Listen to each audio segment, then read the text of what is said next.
Hi everyone, welcome you all. In the today's video, let us try to understand how to handle frames in Playwright. So first of all, let us try to understand what is a frame or what is iFrame.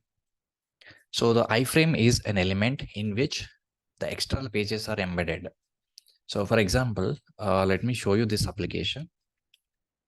And when I go to this application, so here I have multiple frames are present in this. There is a frame 1, and here this is a frame 2, frame 4, 3, and 5. So there are multiple frames are present inside the single page.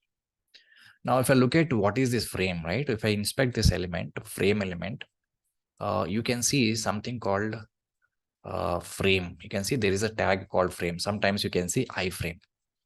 So there is src attribute is there, frame1.html, it is pointing. So if I just copy this link and open this link in the another page, you can see this is the actual page. So this actual page is embedded into the current page as a frame, right? So similarly, if I look at the second frame, frame 2, and this is a frame 2 src, frame2.html. And again, if you copy this link and open another page, you can see here, there is another, this is the actual page. So these are the two different pages which are embedded into the single page. Okay, this is called frame or iframe.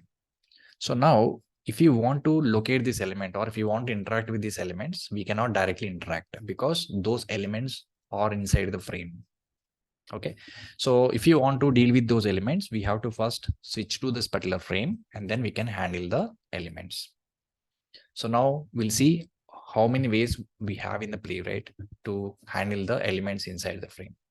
So if I go back to this official documentation of Playwright, so basically they have given two different ways of handling the iframe. So sometimes you can see iframe tag, sometimes you can see frame tag. You can handle in the similar way. So there are two different approaches they have given. So one is, and suppose if there is any frame, right? If you want to handle any element which is present inside the frame, first we need to get the frame using this frame locator and page fixture, page.frame locator, and provide the locator of the frame. It can be class or attribute, XPath, whatever. And then we can capture the element from the frame and store that element in some variable. Then we can do the operation.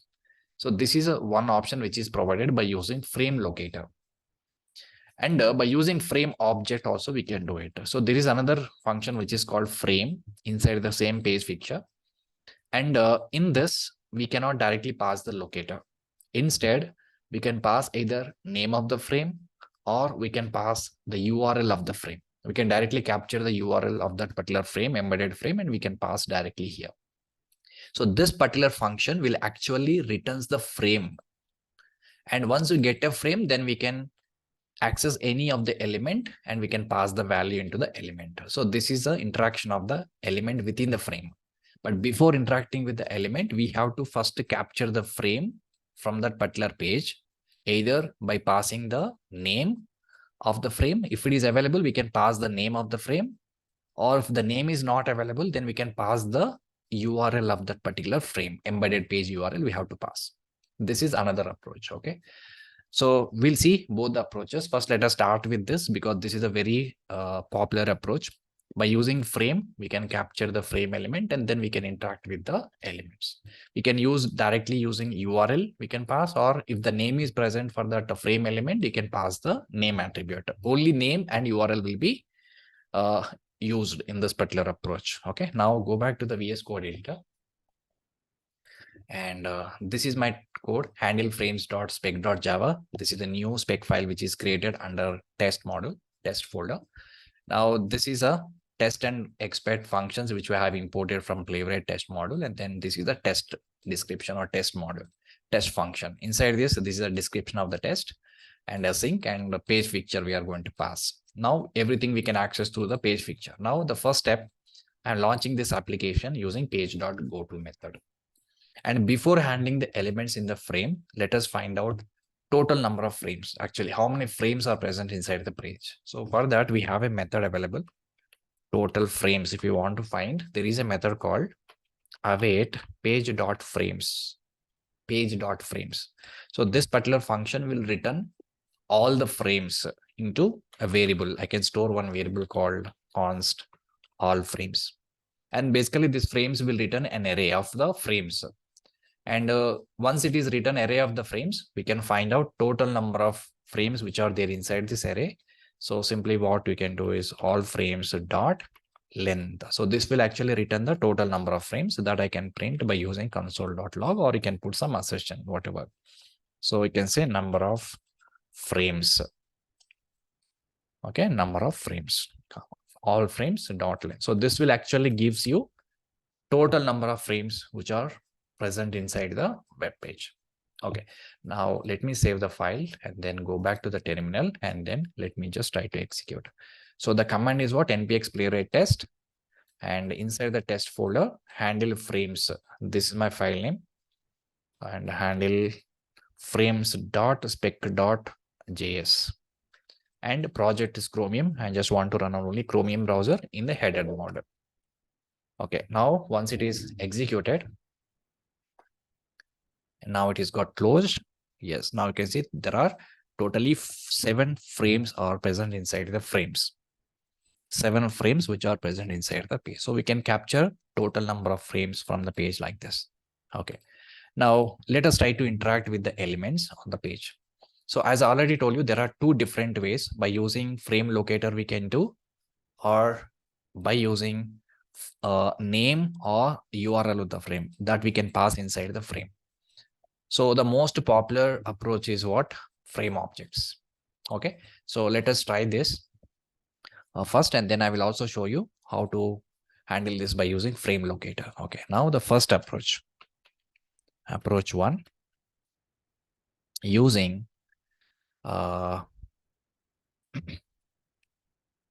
name or URL of the page. Okay, using a name or URL of the page. So this is the second approach. Actually, here we can pass either name of the frame or we can pass URL of the frame. So they have given very clear documentation. We can simply follow this.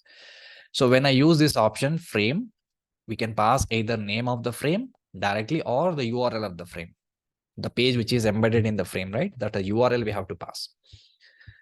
Locator we cannot pass. Locator is not accepting in this. If you want to use a locator of the frame, then we have to go with the frame locator. Okay, so just name of the frame if it is available. If not, you can directly pass the URL. Okay, let me just pass the, if name is available, you can use name or else URL. Okay, what you'll do is using name or URL, right? So await page dot frame. So this is a function, and in this, if name is available, we can directly pass the name here. Whatever name is available for the frame, we can directly pass. If the name is available, then we need to go to the URL. So let us cross check the name is present or not. So if I inspect my first frame, and this is a frame element, this is a tag which is representing my first frame. But inside this, there is no name attribute. Only the src attribute is there. Src frame_1.html. There is no name attribute. So what is another option which we have is just we need to pass the URL of the frame. So where we can get the URL? They provided here. src is this one, frame1.html, but they have not given the complete URL. So to get the complete URL target page of this particular frame, you can just right click and copy link address. So that will give you actual URL. But how to use that URL to locate the frame here is in the bracket, in the curly brace, we have to say URL. This is the way we can specify URL. And inside the single quote, you can just specify the URL of the target page. So this will actually returns the frame. I can call it as a frame1. And I can make this as a const variable. Okay, so this is what, if the name is available, directly you can specify, no need to specify anything. Simply in the single or double quotations, you can specify the name directly. You can value of the name, you can directly specify. Well, that is another option which we have. So await page dot frame, and inside the double quotation name. If the name is available, you can pass, or else you can directly use URL const frame1. So currently the name is not available. So I can just comment this. So some variable name is here is required, and await page dot frame. So if you want to use name, you can just use this. Okay, if you want to, or if the name is available, if name is present, then you can go with this one. If the name is not present, you can capture the URL of that element inside this frame URL element, then we can capture the frame. Now we can directly interact with the element. Simply what you can do is frame1 dot, and there is an input box. So I can access this input box directly from the frame. You can just inspect this, and there is a name attribute is there. So I can use this as a CSS name equal to my text1. Go back and frame1 dot, because it's input box, I'm directly using fill. So in the first parameter is an element, comma. The second parameter is what? Value that we can specify. Right? Only two statements. So get the frame into a variable, that is I call is a frame1, and then in the frame1, whatever element is there, we need to fill that element. If it is an input box, we can use fill. If it is a button, we can use click, or checkbox if it is a check. We can use different methods here. And this is the locator of the element, and this is the value. Okay. Now let us try to execute and see whether it is providing or not. So after execution, I will wait for some time here so that execution will go very faster. Immediately the page will be closed. I will just wait for some time so that we can clearly see whether it is handling the element or not. I can say page dot wait for timeout and say 5,000 milliseconds or 5 seconds. I'm just trying to wait here. Okay. Now save the file. So what we have done here is we just capture the frame by using the URL of the frame, and then we have access to this element and provided the value. And save the file, go to the terminal, and then execute this command. So this is the command npx playwright test / handle frames2 dot handle frames dot spec.js project chromium and headed mode. Now just observe in the first frame, first input box, it should provide the value. Yeah, now it is giving some error. You can just look at frame1 dot fill, it is giving, because this is the problem with the asynchronization. Because as soon as we get the frame1, before performing the action, we need to wait for this, right? We need to wait for the frame1. So what we can do is we can simply use await, so that until unless the first operation is completed, we cannot go to the next operation, right? Because Java is a JavaScript is asynchronous, so it will go execute both the statement at the same time. So we need to wait for the frame1 here. Await frame1, and then fill name equal to my text1. And this is not the right locator also. I can just put this CSS attribute and value. This is the actual locator. And you don't need to put the colon here. Single quote. Okay. Name equal to, and the whole thing we need to keep inside the bracket. Name equal to my text1, and this is also bracket, and this is the value. Perfect. Now let's try to execute one more time. Control C for exiting, and then I'm trying to execute one more time. Yeah, now you can see perfectly it is provided the value into the input box, and then it is got closed. Fine. So this is how we can simply handle the element which is present inside the frame. And here you can directly use name, or if the URL is definitely it will present, because the external pages will be embedded into the frame, right? So URL definitely will be there. That URL we have to pass. Or if the name is available for the frame, you can directly pass the name. And then we can directly interact with this element through this particular framework. So this is a first approach, how to handle the frame, how to handle the element which is present inside the frame. Now I'll show you one more approach. Approach 2. Here we are going to use frame locator. Okay, using frame locator, we can capture the frame and then we can pass the value into the input box. So this time we are going to use one more function, await page.frame locator. Page.frame locator, and here we have to pass locator. So this time it will not accept URL or name. We have to pass either CSS or XPath or any other locators. Directly name and URL is not accepted. So frame locator in this is we have to pass the locator of the frame, because the frame itself is an element.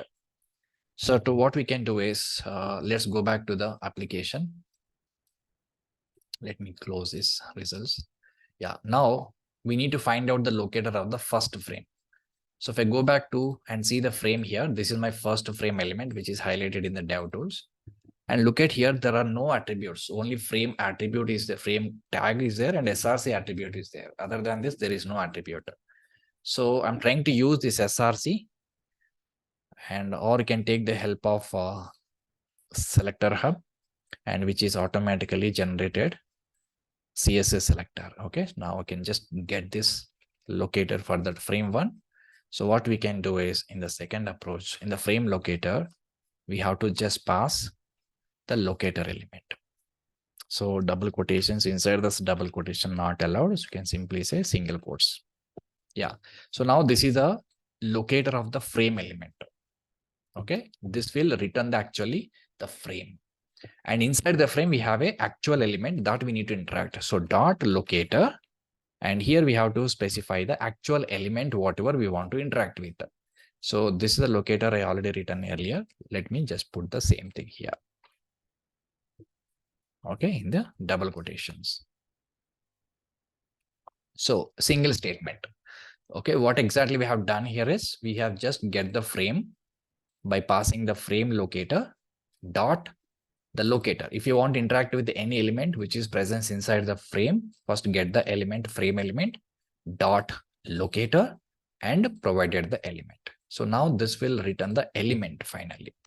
So I'm creating one more variable, const input box. Okay, now we got the element. So once we got an element, we can directly fill the value into this. I can simply say input box dot fill. Because it's input box, I can directly use fill. And here I can say hello.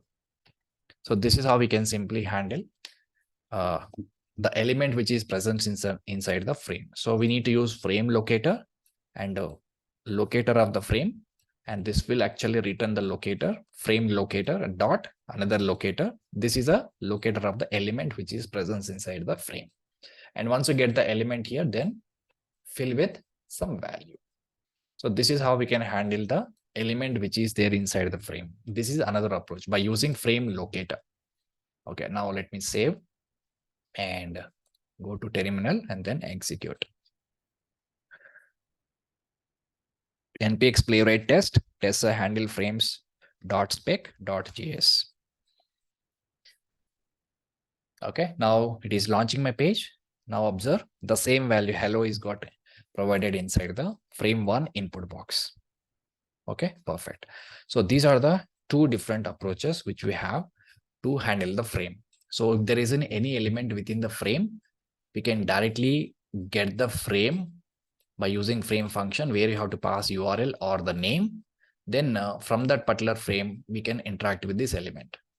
The second option is what? By using frame locator, here we can pass the locator of that frame, and then we can get the element dot locator followed by locator and element locator. This is the locator of the element, and then return the element, then provided the value. So these are the two different approaches which we have to handle the frames in the Playwright. Okay, so sometimes we can see the nested frames. There is one frame like this. Now if you look at the frame 3, which is also having one element, frame 3 contains one element. Along with this, it is also having one more box here. This is another frame actually. So iFrame inside another iFrame, nested iFrame. So we can also interact the elements within which are there inside the iFrame. So in the next video, we will see how to handle nested iFrame or inner iFrame. Okay, so that's all for this video. Thanks for watching. We'll see in the next video.